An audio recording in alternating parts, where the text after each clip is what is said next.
10864. Station's your final time cue will be with 15 seconds until airtime. Mark, 15 seconds until airtime.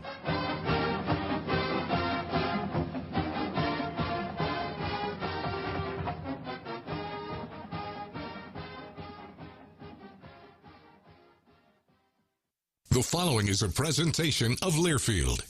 Welcome to Duck Insider. Our whole athletic department, there's a level of expectations of success. Throw, catch, touchdown, Oregon. He can run and slam. This is back out for a three. Left wing is good. In the air to center, back at the wall. It's out of here. Really excited that we get to rep our Ducks and hopefully come back to Eugene with some championships. Indoor track and field national champion. And for the fourth time in the last 6 years, the Ducks are Pac-12 champions. We have so many teams that are excelling right now, and it's really fun to be a part of. Give it to me, baby. My house. I'm taking it there.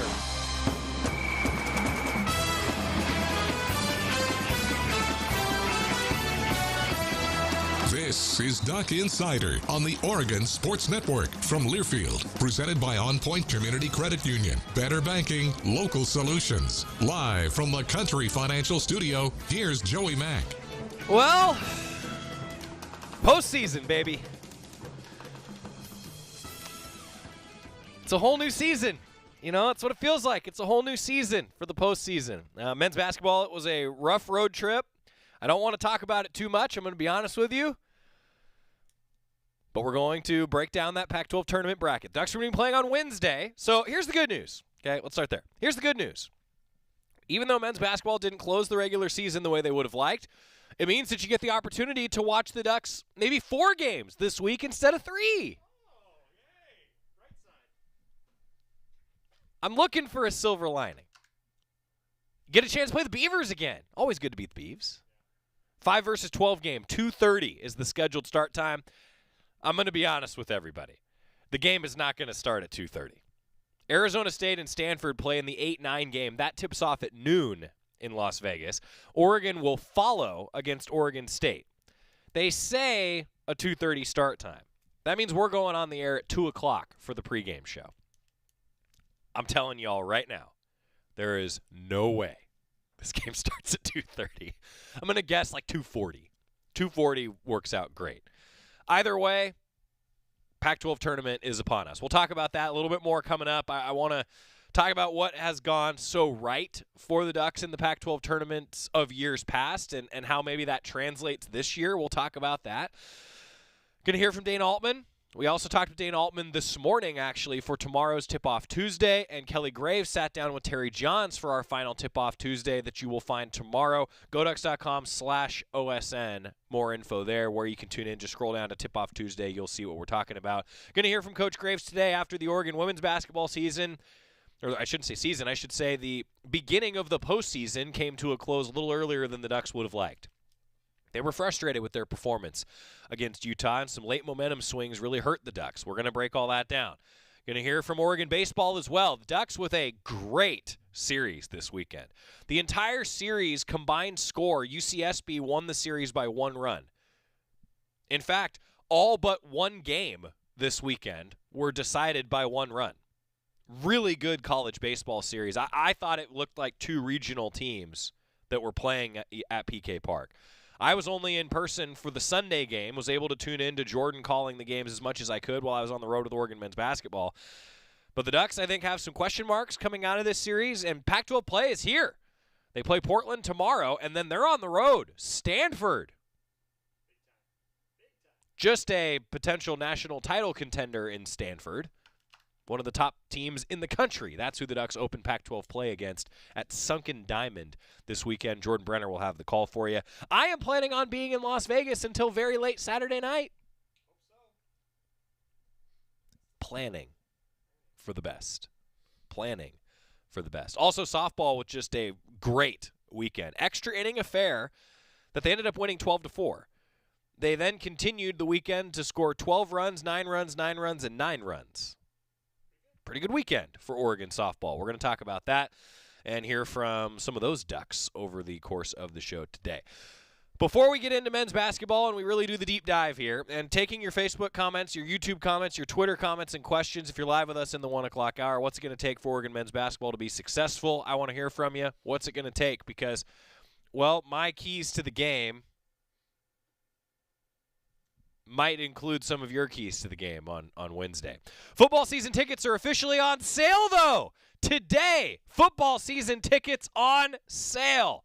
You can buy them at goducks.com/FBTix, FBTIX. Season tickets starting at only $336. You can select your seats using the 3D Autzen Stadium map. And I'll tell you what, if you've never used it, it's actually really cool. It's really, really cool. And you can even see what it would look like with this new scoreboard. If you haven't been to Autzen yet since the new scoreboard was installed, you'll get your first chance at the spring game coming up in April. More details on that to come, because spring practice does start Thursday, by the way. That's right, spring practice starting on Thursday. Oregon football, though, the interest-free payment plan is available, so you can actually make payments on your season tickets. Season ticket holders have priority access to additional home, away, and postseason tickets, as well as the surplus sale, which, by the way, I know a lot of fans were asking about the surplus sale. This is my first note that it's back. The surplus sale looks like the Ducks are planning ahead for it. Home schedule, Eastern Washington, after the Ducks will take on Georgia on the road in a neutral site game that's in Atlanta. Eastern Washington is the opener at Autzen Stadium this year. And a reminder, priority access, so those games like I'm talking about, that Georgia game, season ticket holders will have priority access to that Georgia game in Atlanta when Dan Lanning's Ducks take on Kirby Smart's Bulldogs. Eastern Washington on September 10th. BYU, good program the last few years. BYU on the 17th of September. Conference opener at home is against Stanford on October 1st. Ducks then are on the road, a bye week, and UCLA. They've got them on the 22nd at Autzen Stadium. Washington then on November 12th, and then Utah. How about that? Utah on the 19th of November. Season tickets available. goducks.com/FBTix, starting at only $336. Use that 3D map. Why don't you? It's pretty darn cool. The Pac-12 tournament. Let's talk brackets. It's officially bracket week. Number 8, Arizona State. Number 9, Stanford start things off Wednesday, March 9th. Wow. Noon. Then it's going to be Oregon State in the 5-12 game. Arizona State and Stanford is the 8-9 game. 2:30 is the approximate start time. We will go on the air at 2 o'clock live from Las Vegas. And here's hoping that I am not doing play-by-play of the Arizona State-Stanford game when we go on the air for the pregame show for Oregon and Oregon State. Meanwhile, the evening session on Wednesday features number 7 Washington State, number 10 Cal. That is a 6 o'clock start time in the evening window. Number 6, Washington. Number 11, Utah will be the last game. The approximate start time of 8:30, Washington against the Utes. So the Ducks against the Beavs. We'll break that down a little bit more over the course of the show today and tomorrow. But on Thursday, number 1, Arizona might be a national title contender. They are a national title contender. Arizona will play the winner of Arizona State-Stanford, one of a few potential and for sure rivalry matchups. Of course, we know about Oregon State, but then Arizona and Arizona State could play each other in the tournament. Nice rivalry game at noon on Thursday, potentially. ASU-Stanford, whoever wins that earns the right to get smacked by Arizona. Number 4, Colorado. Ducks could have been the 4 seed. They were close. Credit to Colorado, though. They finished strong. That'll be the 2:30 game on Thursday. Oregon trying to earn the right to play Colorado in that 4-5 game. Number 2, UCLA, after they beat USC to end the regular season. The winner of Washington State-Cal will play UCLA at 6 o'clock on Thursday. Then the winner of Washington-Utah will play the number 3 seed USC at approximately 8:30 on Thursday. So your schedule is that on Wednesday and Thursday you've got games at noon, 2:30, 6, and 8:30 on both Wednesday and Thursday. Great stuff. Well, for the Ducks, what this does mean, programming note for all of you, we will not have a Duck Insider on Wednesday. We just it's too tight of a turnaround for us to reset things on our end in order to do a show on Wednesday at 1 o'clock live and then get into a pregame show at 2 o'clock. So we won't have a Duck Insider on Wednesday. And to all of you who loyally tune in to Duck Insider, I really hope we don't have a show Thursday. Because that means the Ducks are beating the Beavs, they're playing Colorado, and then hopefully getting into the Pac-12 semifinals, which will take place Friday evening. We will have a show Friday no matter what because we don't have any conflicting game times and tip times. But there's the bracket. Keys to success against the Beavers, well, the Ducks have beaten them twice. One game in Corvallis that was a little bit closer than the Ducks would have liked it to be, but they were coming off the COVID pause at the time. Will Richardson didn't practice that entire time and then played.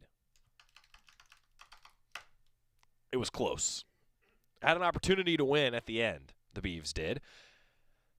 And Oregon was able, though, to get the win pretty convincingly at Matthew Knight Arena. Oregon State, despite having only 3 wins, playing a lot better of late.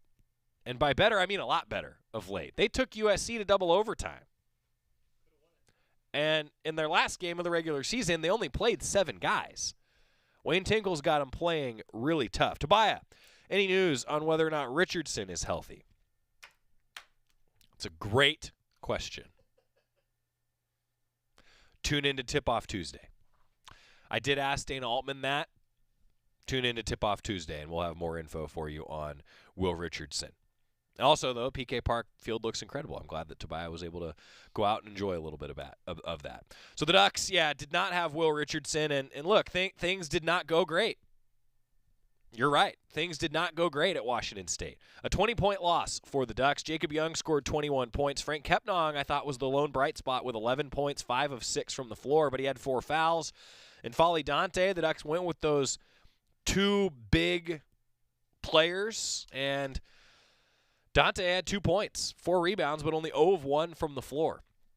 Ducks went with those twin towers, if you will, and it does create some matchup opportunities for the Ducks, but defensively it leaves Oregon sometimes with something to be desired when teams have a stretch 4, and a lot of teams in the Pac-12 are playing those stretch 4. So that's why you don't see Dante and Kepnong on the floor together very often for the Ducks. But the Ducks did try it out, and I thought at times you could see that it worked out well. But one thing that it does cause problems for is then not just defensively and rim protection and rotating out to hit the corners for those threes, but it also does clog up the lane a little bit for Oregon's guards to drive. We saw that a bit with Jacob Young at times. We'll see. We'll see what the Ducks select to do. And again, we talked with Coach Altman about that. We're going to have more on Tip-Off Tuesday, the basketball coaches show, coming up tomorrow. Anitra asking the same thing, updates on Will. Tune in to Tip-Off Tuesday. Dana Altman does have an update there, but I don't want to jump the gun because, well, frankly, I hope Will plays. Hope he does. We'll find out together.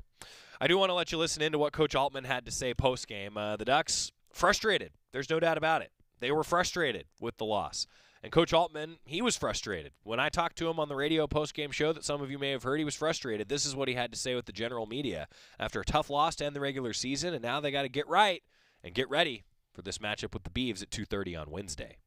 Yeah, Dana, I guess, how do you sum up the team's effort or performance just in this instance? Well, I'm really disappointed. We got out rebounded, gave up 16 threes, didn't make any adjustment during the game. They hit a couple early threes and trying to run some guys off the line, and we weren't focused enough to do it. You can't let a team hit 16 threes, and I know they were shooting it good, but a lot of that was because of us. We were a step behind and didn't get any hands-on passes. So most of it is us. Yeah, Dana, what's the status on Will Richardson? The broadcast crew seemed to say he got hit in the head against USC, and that's been bothering him still. Well, I'm not sure. He wasn't feeling good. And, so we just, out of caution, just wanted to make sure that, we didn't play him today. So he just hadn't been feeling well. He did get hit in the head against USC. He went through all the concussion protocol. Everything was fine. The doctors tested him out twice and everything was fine, but he just said he didn't feel good. And so we wanted to make sure we gave him the day off. Going into Vegas, you have 2 straight really tough losses, and just where's this team at confidence-wise? And I guess what can you guys do in a couple of days you have before you go to Vegas? Well, obviously, we're going to have to play a lot harder. Oregon State's playing hard. They think of their last few games, double overtime with USC, overtime game with this team, and then, had a close ball game with them. They're playing Washington today, but they've played really hard. I texted with Wayne, and he's really proud of their effort, and he should be. For a team that hasn't won, to have the character to compete is impressive. So we're going to have to compete. It'll be a toss-up ball game. We're going to have to get some things put together, and we're going to have to play a lot better. Yeah, I just want to know what sort of adjustments you had to make with Will out there. Obviously, you went with Frank in the starting lineup, but, what were you missing with him out, and what were you hoping to achieve by getting Frank in there early? Well, we were hoping to get some boards. We still got out-rebounded, even playing with big wings and, a big lineup a lot of the game. Very disappointed. We had one offensive rebound, for a bucket, 1 point, second chance point. I was really hoping that, with a big lineup like that, we'd be able to, beat them on the boards and get some second opportunities. But we didn't do that. And so we were hoping for that. We were hoping to throw it in there a little bit. Frank did a good job offensively, but defensively, we had a hard time guarding their guys. We let them catch it too deep, and they made some plays. And is there any worry that he might not be able to play in Vegas, Will? Or is I don't know. I mean, that, I'll do what the doctors and the trainers say. Like I said, Clay just didn't feel like he should go today. And so, they test him out every day, and he just didn't feel good. That was Coach Altman describing a lot of what we were talking about after the Washington State game. More updates as the tournament approaches. 2:30 tip-off against the Beavs on Wednesday. We'll go into more detail on that. Also, it can be done. You can win 4 games in 4 days in Vegas. And the nice thing? The Ducks aren't playing at 8:30 every day. Let's review that 2019 tournament where things went so well, and maybe there's a few things from that tournament that translate to this year's team. I'm going to connect those dots. That's next on the Oregon Sports Network from Learfield. Thanks for calling Toyota. This is Jan. How can I help? Hey, Jan. Say, is now a good time for a new Toyota? You bet it is. Now through April 4th is the perfect time to shop for a RAV4, Tundra, Tacoma, Corolla, and more. Imagine yourself in a RAV4. Where would you go first? Skinny Al's Barbecue. I'm imagining you inviting me. Let your imagination run wild at your participating Toyota dealer. Ready, set, go get your Toyota today. Toyota, let's go places. Dealer inventory may vary. After 2 years of construction, my wife and I finally moved into our dream home. So when a bathtub fixture broke, causing major water damage, I was glad we had the home insurance protection we needed. How do you know your home is protected? Talk to a Country Financial rep like me, Nick Simon. We can help you understand your options and select coverages to meet your needs. Then if something happens to your home, you won't have any surprises. Need the right coverage for your home but not sure where to start? Visit TakeSimpleSteps.com or contact a local Country representative. Your daily dose of Oregon athletics. This is Duck Insider from Learfield. Hey, so what's a great way to spread awareness that driving high is illegal everywhere?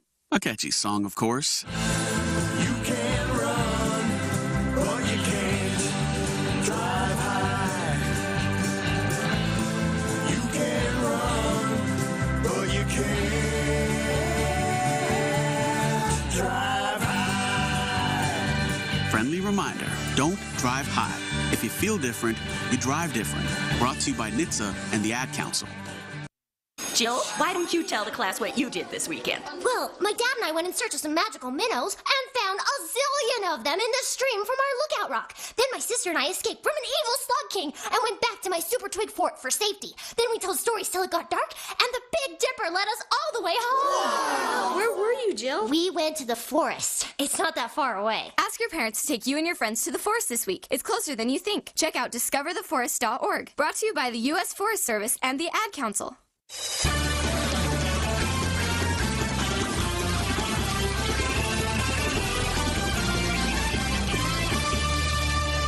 Back inside the Country Financial Studio, Duck Insider, presented by On Point Community Credit Union. I'm Joey Mack. So we've been talking about the Pac-12 tournament. We're going to talk a little women's basketball coming up later on as well.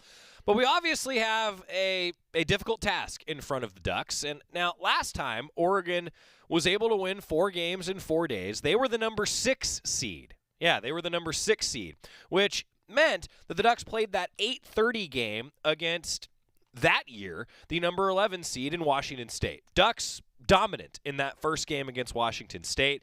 They won it 84-51. Why does that matter? Well, Oregon was up 17 points at halftime. Yeah, they were up 17 points at halftime to a Washington State team that was just overmatched. And here's what I think was important in that game. Your starting lineup was Lewis King, Francis Okoro, Peyton Pritchard, Paul White, and Kenny Wooten. Guess the high in minutes amongst those guys. Scott? 10 minutes. Oh, that's only playing a quarter of the game? The high in minutes for 28. Okay, that was a better guess. The high in minutes amongst the starters was 23 minutes in that game against Washington State. Ehab Amin played 22. Miles Norris played 24. Will Richardson off the bench played 23. Victor Bailey played 24. And then walk-ons Luke Osborne and Will Johnson even played 3 minutes in that Pac-12 tournament game. I think that helped the Ducks early on. Now, look, in a tournament, you got to just go all out. You know, this is the postseason. They're rest later, right? That's what coaches would tell you. But that was a key. That was a key in that tournament run. The high in minutes played by a starter was 23 minutes. So then the Ducks advance to play a Utah team that, well, was pretty good that year. They were number 3 seed. Ducks ended up winning 66-54 in that game against Utah. And Peyton Pritchard played 40 minutes. Peyton Pritchard played basically the entire game. Lou King, 32 minutes. Kenny Wooten, 23. Paul White, 24. Francis Okoro, 17 minutes. Lou King and Peyton Pritchard each led the way with 20 points in that game. Should the Ducks take care of business against Oregon State, and that is not, I'm not saying like, yeah, just wash that one aside and move on to the Thursday game. No. Ducks, part of the reason is all I'm saying that the Ducks were successful in their 4-game and 4-day run in Las Vegas in 2019 is because they were able to take control of a game early against Washington State, and then they were a little bit more rested heading into game 2. And Oregon, if I remember right, really jumped Utah in the second half. They outscored them 48-30 in the second half in that second tournament game. So the Ducks were kind of pulling away, if you will, and, well, things went well. The Ducks, I thought, played a nice game against Utah. And they had 2 different guys that were scoring at a high clip. I think that would be a key if the Ducks are fortunate enough to advance and play Colorado as well. You got to have more than one guy that's scoring the basketball. Will Richardson's availability and his effectiveness, certainly a huge key. But I think it's hitting threes for this team.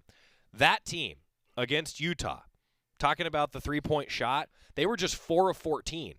But they found other ways to score.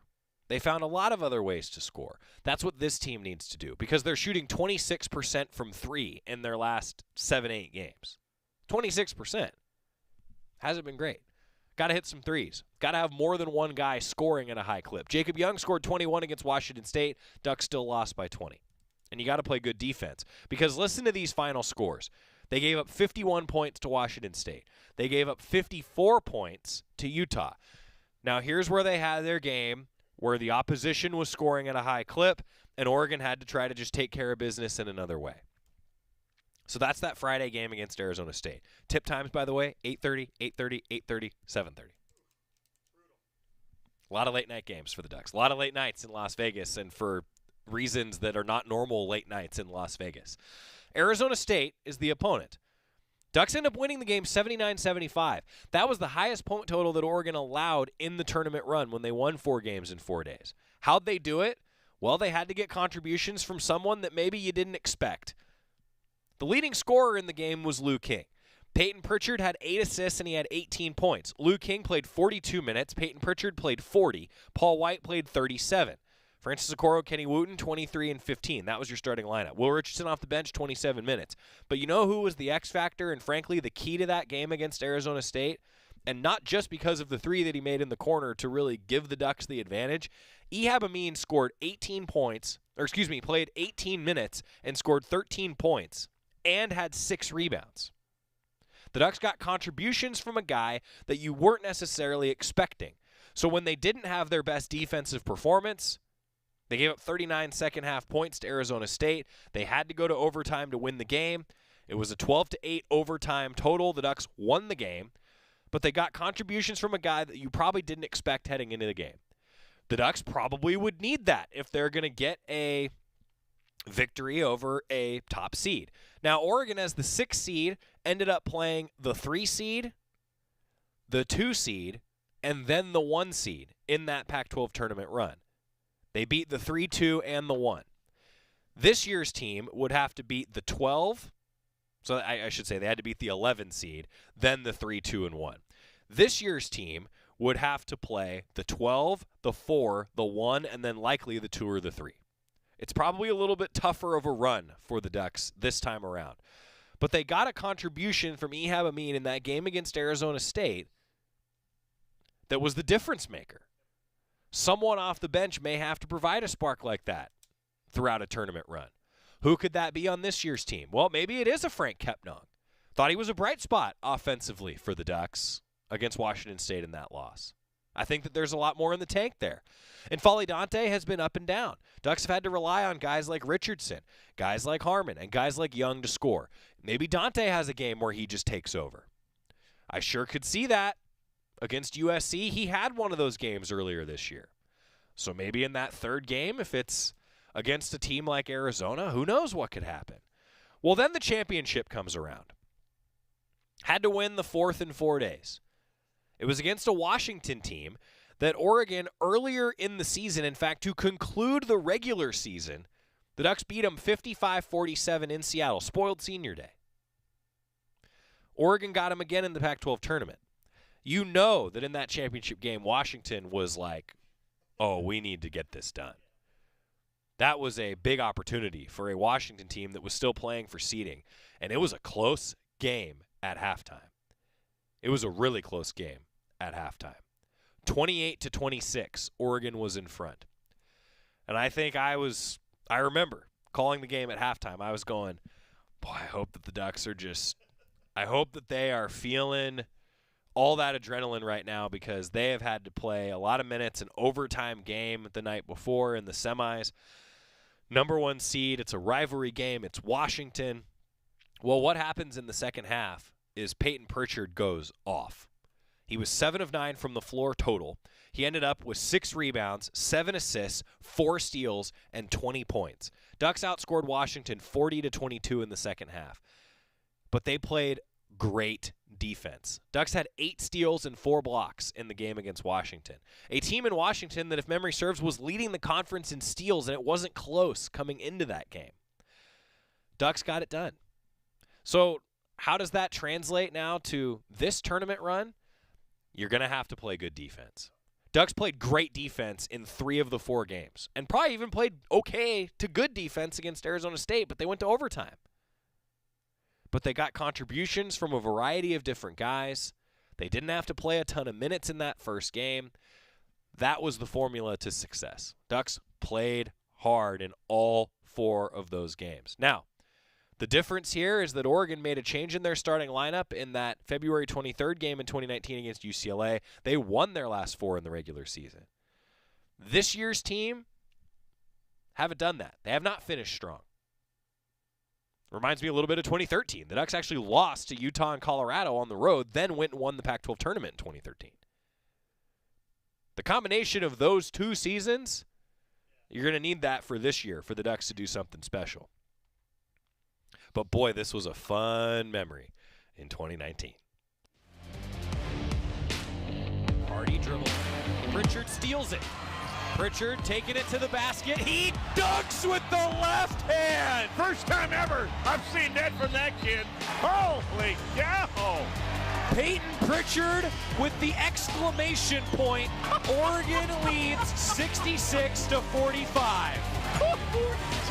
I've seen it all now. I mean, I have seen it all. And Oregon wins it. Get your dancing shoes back out. Oregon is back in the NCAA tournament. Great memory. And boy, Jerry Allen was so good on that call.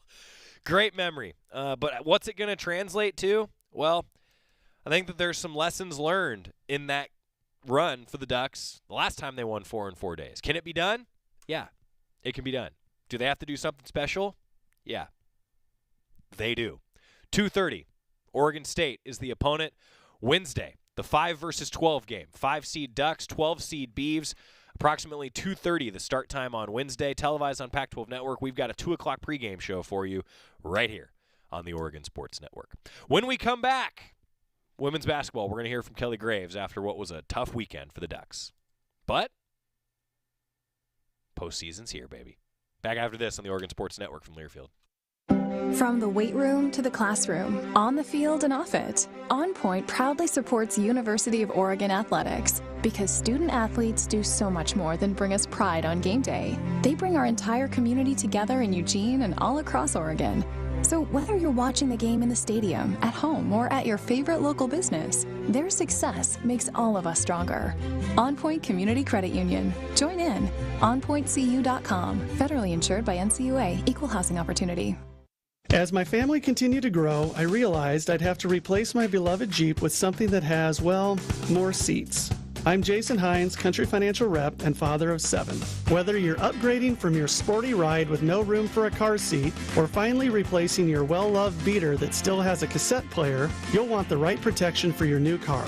Work with a Country Financial Rep like me and get the protection you need at a price you can afford. Learn more at TakeSimpleSteps.com or contact a local Country representative. You're listening to Duck Insider. Duck Insider on the Oregon Sports Network from Learfield. If a natural disaster comes knocking, how prepared is your family? You can't just close the door on earthquakes, floods, or hurricanes and hope they go away. That's why it's important to make a plan now. Ready.gov/plan has the tools and tips you need to prepare your family for an emergency. So if disaster shows up at your doorstep, you'll be ready. Visit ready.gov/plan and make a plan today. Brought to you by FEMA and the Ad Council. Hey, son, how are you feeling? I'm fine, Pops. What's on your mind? I can't explain it. Navigating without a compass, eyes waiting, started to wonder. Metamorphosis, the loss of who you thought you was. When your kid can't find the language, help them find the lyrics. Listen to the Sound It Out album and get tips and tools to start a conversation at sounditouttogether.org. Brought to you by Ad Council and Pivotal Ventures.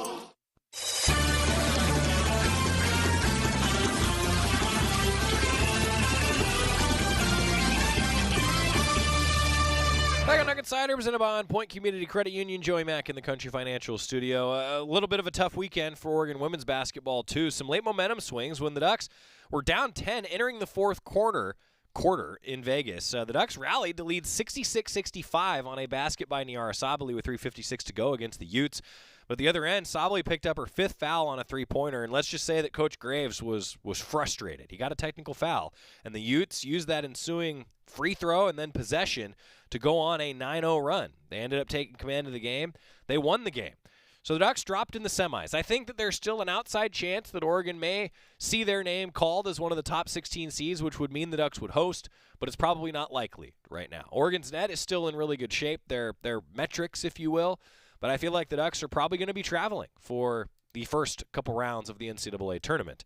But the Ducks have had success when they've done that in the past. But it really did, that game, I felt like, in tuning into Terry and watching the game, it felt like it was a microcosm of Oregon's season where there were just some inconsistencies, some runs that were really solid, some runs that, well, weren't so solid. And as you can imagine, Kelly Graves was frustrated after the loss to the Utes. And now they await their postseason fate. Here's Coach Graves. Well, disappointed, but this has been our season in a nutshell, to be honest with you. We're up and down. It's been a roller coaster ride most of the year. We just never know what to expect. I did a terrible job tonight coaching. Obviously lost my cool late. I can't comment, of course, on the reasons why, because some people are protected. But you know, I just thought Utah was the more aggressive team tonight, and you know, and unfortunately we just didn't play our best basketball. But I always give them the credit. I do want to congratulate Lynn. Lynn's been a friend of mine for a long, long time. I remember her when she was playing for my best friend. I'm really happy for her. I'm happy for Utah. But you know, this is Lynn's first time in the NCAA tournament. She's earned it. Her team has earned it. They're a very good team. They're going to be here for a while. They actually remind me a lot of that team that we had a few years ago when Sabrina and Ruthie and Mallory McGuire were starting for us as freshmen. We came in here as and knocked off Kelsey Plum and those guys when they were freshmen, and they got a nice team. But I'm proud of our team. We played hard. I'm proud of these two. You know, we just unfortunately didn't make enough plays tonight. Got it to a great start, and we let up, and then we have to make a furious comeback. So we got to figure this thing out, or the NCAA tournament's going to be short. But that being said, I think we have the opportunity and capability to win some games and go a ways in the tournament. I'm certainly not giving up on the team, but we've just got to figure something out and be better. So I know it didn't sound very happy. I apologize for that, but you guys know me. I'm always going to be honest with you. Kelly, obviously I know there's certain things you can't say about what happened on the technical foul, but what was it that you said? And yeah, didn't say anything. Didn't say a thing. There you go. That gets you a T these days. I did not say a thing. That question needs to be asked of someone else. You know, when you have a talent like Niara in the post, do you think that she is officiated a little bit differently given how dynamic she is on both sides of the floor? Well, you and I can talk off the record. I, of course, can't say anything because of the rules. So I can't say anything, but you and I, you know, we live in the same hometown. We can have a beer sometime and talk about it. You watched the game. Kelly, obviously, this is not the result you were looking for. So just you were out on the outside looking in for the top 16 seeds earlier this week. So make the case, I believe. I mean, just for being one of those. Do you think you should be one of those top 16 teams? We had a chance to earn it. We didn't. Kelly, what happened in the third quarter? That seemed to be where the whole thing turned around. Yeah, it's been our worst quarter all year. Our worst quarter all year. Fourth quarter's been our best, and third the worst. You know, they came out early, hit a couple threes, I think, on the first two possessions, and I think that set the tone. Then we're playing a little bit of catch-up. I got to give my team a ton of credit. We battled back, had a chance. We're down 10 or 11, and had a chance. That's when I made a stupid play. I guess I gestured in the wrong way, breathed in the wrong way, something to that extent, and they made us pay. They got the I think the three from the 3-point shot. They made all those. One of the technicals, and then their basketball. So, you know, it's a shame. You know, again, I let my emotions get to me. I usually at that point when I'm on the referees, it's usually because I can't, you know, yell at my team. But we just needed to play with a little bit more intensity and heart and toughness, and we just didn't when it really counted, and they did. You know, I never want to take away from the other team. They did. They earned this game, and I'm happy for Utah. They deserved it. They deserved it. We did not. Kelly, you have almost 2 weeks before the NCAA tournament. How much better do you think you can get in those 2 weeks? Well, I mean, we've played some good basketball this year. It just depends on what's going to show up. And I don't mean that in a negative way. It's just kind of been that kind of year. It's crazy. We all experience just different groups each and every year. It's never the same. And you know, but honestly, if we get our minds right, we practice hard, we focus, we get ourselves back up. It always feels bad now. I think we have a chance to win a bunch of games. I really do. I do. So I'm looking forward to the experience. And and believe that we were going to do the Pac-12 proud. The one thing I will say about the Pac-12, it prepares us for the NCAA tournament. Over the last 4 or 5 years, we have the best record of any conference in the tournament, and those are real numbers. And so I think we will be prepared, and I anticipate that we're gonna come out, we're gonna play well. We've got to get great guard play. These two really have to set the tone for us. The NCAA, any postseason play comes down to guard play. And I think we have really, really good guards. We didn't shoot it that well tonight, but we have really good guards. And so I really believe that these two can help propel us to a really nice NCAA tournament run. In the third quarter, you were 1 for 12, 8% from the field. Fourth quarter, that improved to 52% from the field. I was wondering what changed. Well, I'm no mathematician, but we made more baskets. I mean, I don't think we took bad shots. It's not like we suddenly just threw half-court hook shots up. We didn't make enough baskets. We had opportunities around the basket, and and I thought we had some pretty good looks. I just think we lost a little bit of intensity in that third quarter. Third quarter was the difference, and then the late momentum swing really got things going in Utah's favor. But you're Coach Graves, frustrated, no doubt about it. Credit to Utah, though. They did play well. Now the Ducks await their postseason fate. We'll find out this weekend, and I got to tell you, I do think that this team, it depends on the matchups. Every tournament does. But I think that this team could go on a real run here, right? When it's, all right, this is it. Here we go. You need India Rogers, Tina Paopao. That's what he was referencing. India Rogers, Tina Paopao to play really well. No doubt about it. Got to take care of the ball. Got to shoot at a high clip. Got to keep up that defensive intensity. That's what the Ducks are looking for, among other things. When we come back, we're going to talk a little baseball. The Ducks with a great series, and they split it. And you're feeling like, could have had more. Back after this on the Oregon Sports Network from Learfield. At Shadow Hills Country Club, our all-inclusive event pricing allows us to take care of all of the details while you enjoy your event. Our wedding garden, expansive grounds, ballroom, and meeting rooms can accommodate any size event and come complete with full catering and service staff. From weddings to business and social events, Shadow Hills offers the benefits of a resort atmosphere and the peace of a country setting just minutes from downtown Eugene. For more details, call us today or go to shadowhillsevents.com.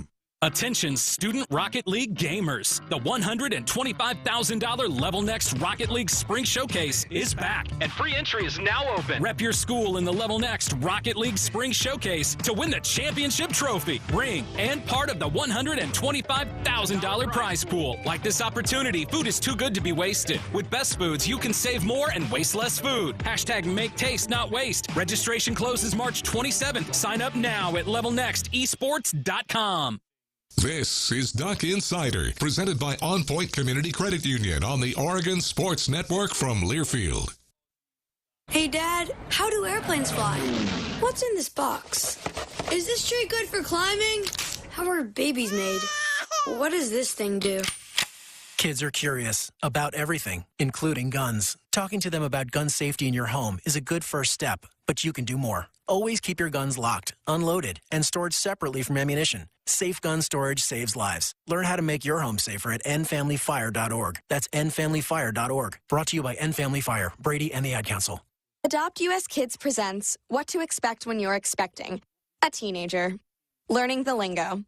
Jelly. Jelly adjective. Jelly is a shorter, better way to say jealous. As in, Chloe, I am like so jelly of your unicorn phone case. You don't have to speak teen to be a perfect parent. Thousands of teens in foster care will love you just the same. Visit adoptuskids.org. Brought to you by the U.S. Department of Health and Human Services, Adopt U.S. Kids, and the Ad Council.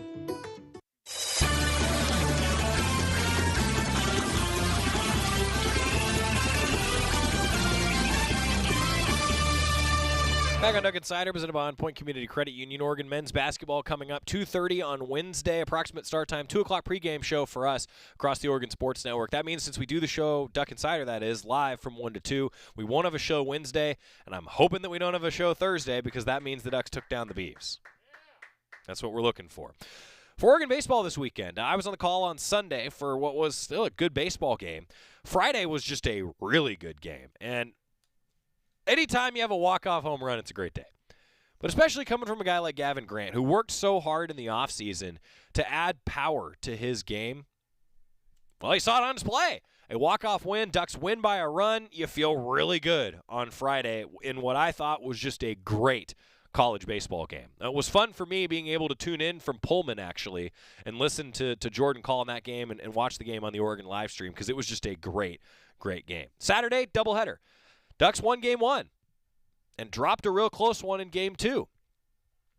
And again, it was like, man, what a game. Josiah Cromwell hits a grand slam in the second inning, and you're like, okay, here we go.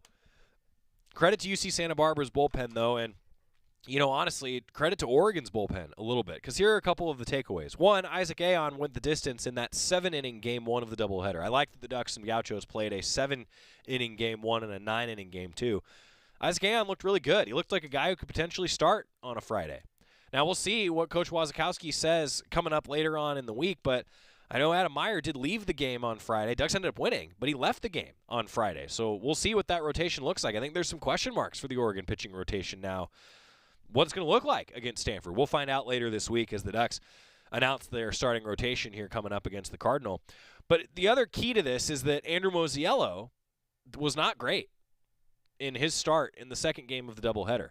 Hit a couple batters, walked a guy, gave a run, lifted him in the second inning, the Ducks did. And then it was up to the bullpen. And the bullpen kept Oregon in the game. They ended up losing by just 1 run. So my question heading into the game on Sunday, game 4 of the series, where the Ducks are either going to split or they're going to win the series, lost a really good one, 7-5. Ducks left a few too many runners on base. They had a couple opportunities to score some big runs. They just didn't get that big clutch hit that they needed. Still a really good college baseball game. And you're kind of feeling like, I could have had more there for Oregon baseball. Played a really good series. And I know they're going to be frustrated.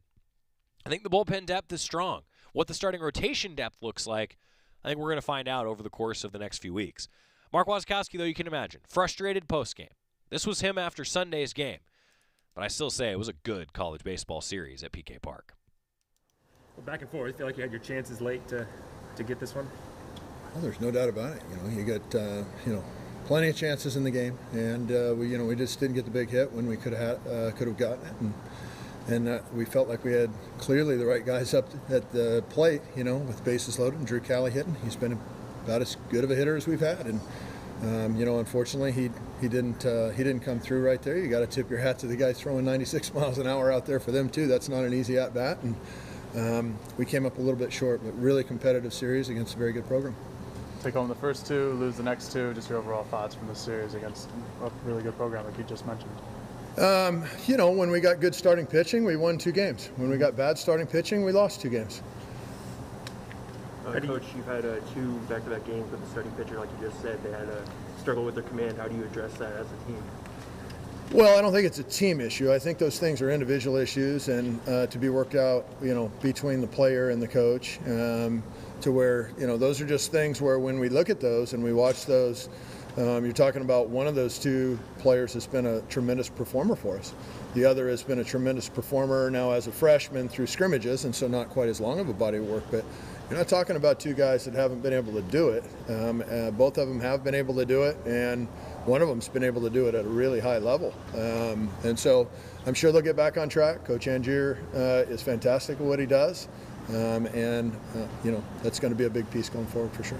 Got a sense of what you'll do with your pitching on Tuesday? No, we haven't even talked about it. No. Nice to see Tanner Smith snap out of his 0 for extra base hit streak.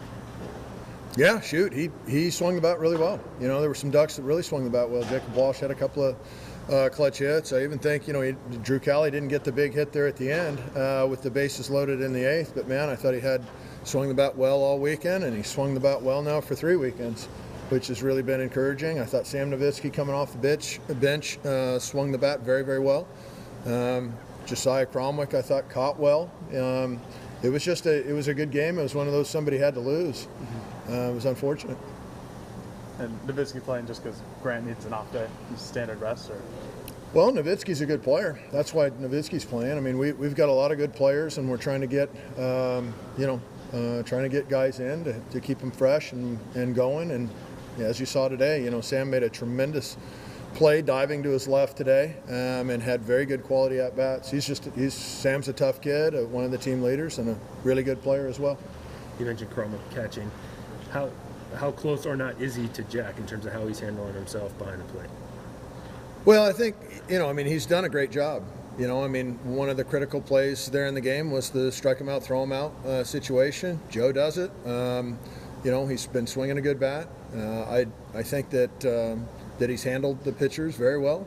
He's blocked. He's done all the things that are required for an elite level catcher, and he's checking all those boxes. So still some position battles going on for Oregon baseball. The rotation, we'll find out what it's going to look like for Tuesday's game against Portland. That Tuesday game against Portland, a 3:45 pregame show here on the Oregon Sports Network. 4 o'clock first pitch. Jordan Brenner will have the call on the Oregon live stream as the Ducks looking to bounce back a little bit, but still a really good series. We'll find out what the depth of this team, though, looks like, I think, moving forward, because guys like Nowitzki got in, saw a lot of good things from Oregon baseball. Now they got to translate to some victories here moving forward, with Pac-12 play beginning this upcoming weekend as well. When we return, a big weekend for Oregon softball. Huge. A lot of runs. Talk about that next on the Oregon Sports Network from Learfield. After 2 years of construction, my wife and I finally moved into our dream home. So when a bathtub fixture broke, causing major water damage, I was glad we had the home insurance protection we needed. How do you know your home is protected? Talk to a Country Financial rep like me, Nick Simon. We can help you understand your options and select coverages to meet your needs. Then if something happens to your home, you won't have any surprises. Need the right coverage for your home but not sure where to start? Visit TakeSimpleSteps.com or contact a local Country representative. Money isn't interested in the fact that you dream of going to Greece. And it doesn't pace at night wondering how you'll pay for braces 3 times. The point is, money without people is just money. Only people can use it to run the family ranch, buy their first house, or adopt a happy old dog. To us, the powerful thing about money isn't money at all. It's helping you harness the power of yours. On Point. People are the point. Federally insured by NCAA. Equal housing opportunity. More Duck Insider coming up on the Oregon Sports Network from Learfield. What is dedication? My daughter started making necklaces. She makes what we call affirmation fashion. I tell her every day that your black is beautiful. And if there's anything better than being beautiful, it's being smart. And if there's anything better than being smart, it's being kind. And reaffirming that every day is our method of making sure her chin never drops. That's dedication. Visit fatherhood.gov to hear more. Brought to you by the U.S. Department of Health and Human Services and the Ad Council. These are the sounds of a dinner. A dinner that almost didn't happen. A dinner now served, thanks to people like you. Due to COVID-19, 17 million more Americans may face hunger. Feeding America is helping our neighbors in need. And if you're able, you can too. Donations are being accepted at feedingamerica.org/coronavirus. Brought to you by the Ad Council and Feeding America. 200 food banks strong.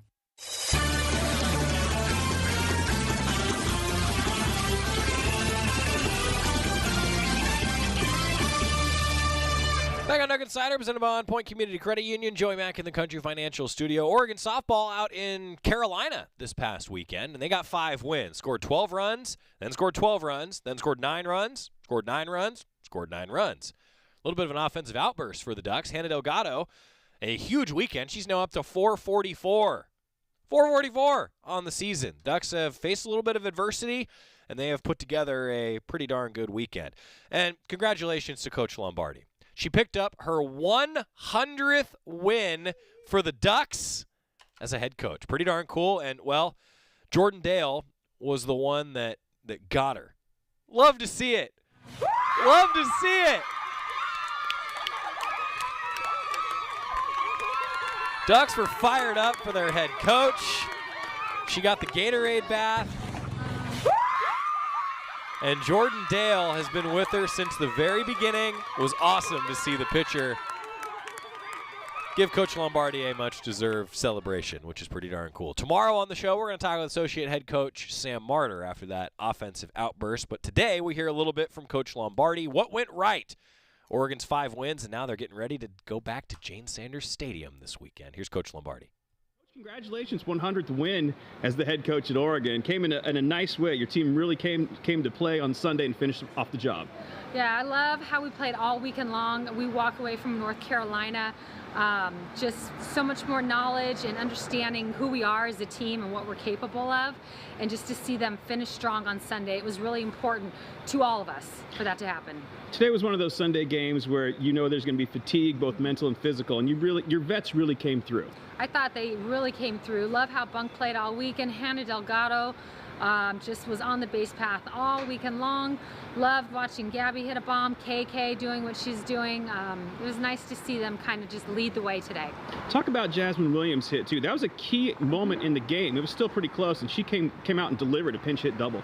I loved it. I thought it was a clutch on her part. We needed those extra runs. I mean, in this sport, at any given time, somebody can come back. So we can never have enough runs, and that was clutch. Saw some good work out of your two freshman pitchers today, too. Yeah, Allison Benning, she's been waiting for her start. And it was exciting to see her get her start, work quick innings, let her defense work behind her, and to just work that changeup. Coach, last thing, finally home this week in just a few days. How does it feel? How excited are you just to see a home game at the Jane? I can't tell you enough how excited I am to go home and to play at the Jane in front of our fans. I can't say enough. All of us feel the same way. We can't wait to come home. Can't wait to come home. Ducks going to be back at home at Jane Sanders Stadium. Looking forward to it. The Oregon State Tournament, a game on Friday, a couple games on Saturday for Oregon softball. This is a fun time of year, right? And hoping for great weather at Jane Sanders Stadium. Portland State will be in town for the Ducks. The first one will be on the Oregon live stream, as well as KWVA. Our guy Ryan Milano, who's running audio for us on Duck Insider today, is going to have the call. 4 o'clock, the Ducks at the Jane on Friday. Pretty great because 4 o'clock for Oregon softball.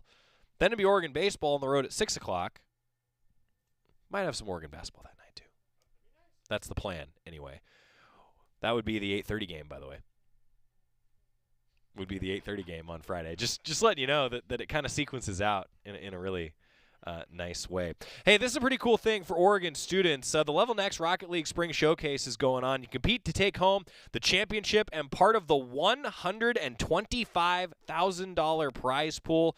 Like this opportunity, food is too good to be wasted. With Best Foods, you can save more and waste less. Registration closes March 27th. Sign up now at levelnextesports.com. Rocket League Spring Showcase. It will also be broadcast on Twitch.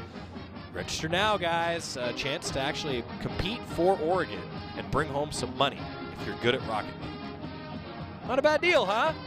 Not a bad deal. Tomorrow on the show, Devin Shea will join us. He is the Associate Athletic Director for Facilities and Events. This appearance has been about a month and a half in the making. Capital facilities projects at Oregon are a big deal, and Devin Shea is the man behind a lot of them. We're going to talk with him tomorrow. See you then. It's time for today's STEM tip. Okay, you know recycling is important. No one wants plastic in the ocean. Here's a cool way to repurpose a plastic bottle. Build an awesome terrarium. Cut a large plastic bottle in half and fill the base with sand, pebbles, potting soil, and your favorite plant. I chose an African violet. Put the top of the bottle over your base and place it in the sun. Your plant will grow sealed in its own ecosystem. Fun, right? Learn more at She Can STEM.